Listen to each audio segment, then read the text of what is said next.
The existence of Vours, supernatural creatures who feast on fear and attack on the eve of the winter solstice, becomes a terrifying reality for 15-year-old Reggie when she begins to suspect that her timid younger brother might be one of their victims. The Devouring by HOLT.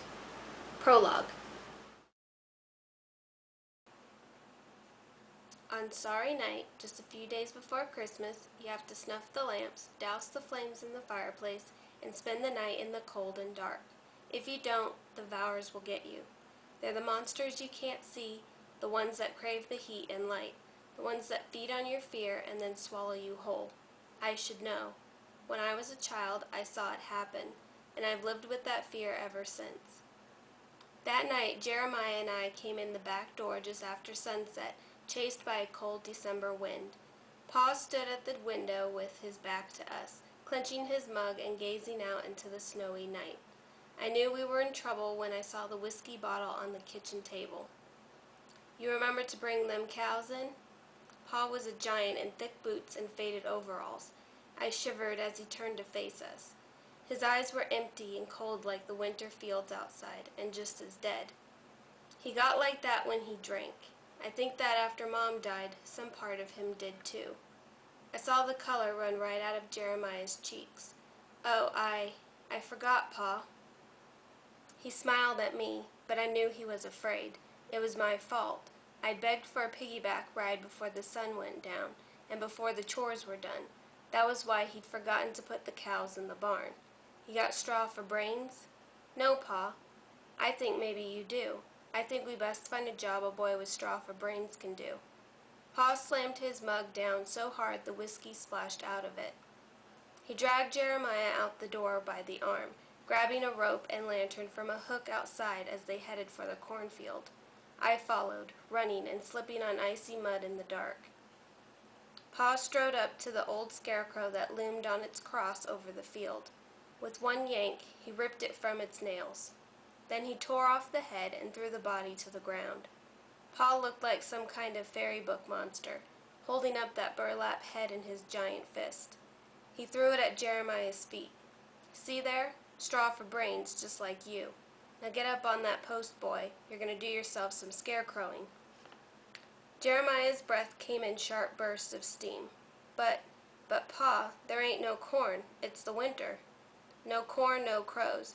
So it'll be an easy job, won't it? Pa thrust Jeremiah up against the post. Then he snatched one of my brother's wrists and latched it to the crossbeam with the rope. Tears streaked down Jeremiah's face as Pa tied down the other one. I cried for my brother, too. Even though he was 10 years old, 4 years older than me, he was still scared of the dark. He said he could feel monsters in the night, waiting in the shadows to come and get him. He called them Vours, evil things that come for children on the longest, darkest night of the year. Pa lit the lantern and put it down beside the post. Pa, please. My brother's voice shuddered and his body shook. Not tonight, any night but tonight. How long does Jeremiah have to stay out here? I asked. Till it's done. And then my father made me leave my brother tied up in the freezing black air. I looked back over my shoulder at Jeremiah.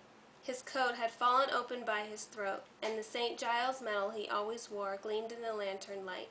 I silently prayed for St. Giles to protect Jeremiah's soul from the Vours. Pa sent me to bed, but I wouldn't sleep, and after a while I sneaked back into the kitchen. Pa was passed out, face down at the table, the empty whiskey bottle turned on its side. I threw on my coat over my nightgown, pulled on my big boots, and ran to the cornfield. The lantern cast a flickering circle of light at Jeremiah's feet. It reflected on his St. Giles medal, which shone like a heart on fire at the center of a dark cross. I dashed up to him and threw my arms around his neck, my tears wetting his frozen skin. His teeth chattered behind his lips, and ice frosted his eyelashes. It's coming. I'm here, I said, struggling to untie the knots around his wrist. But the rope was so tight, and my fingers were numb. Can you see it? The shadow, moving, coming for me. I looked around, but all I could see was the flickering lantern, the black shapes of the barn and the house, and endless fields of white. The wind moaned. It's just me, Jeremiah. I'll get you down. I pleaded with him, but he kept screaming, Get it away! Suddenly the lantern flared up, white hot, and the glass shattered. I cried out and covered my head as kerosene spattered over the snow, flames snapping up at the air around us. The headless scarecrow on the ground caught fire and crackled as it burned. A billowing pillar of smoke rose up like a giant black snake, coiling around my brother up on the cross. God forgive me, I ran. I ran as fast as I could, the cold burning in my lungs, Jeremiah's screams burning in my ears. I didn't save him. I didn't bring him back.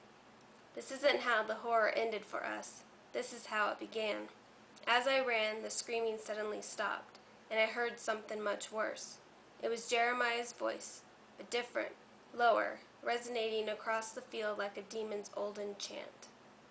When dark creeps in and eats the light, bury your fears on sorry night. For in the winter's blackest hours comes the feasting of the Vours. No one can see it, the life they stole. Your body's here, but not your soul.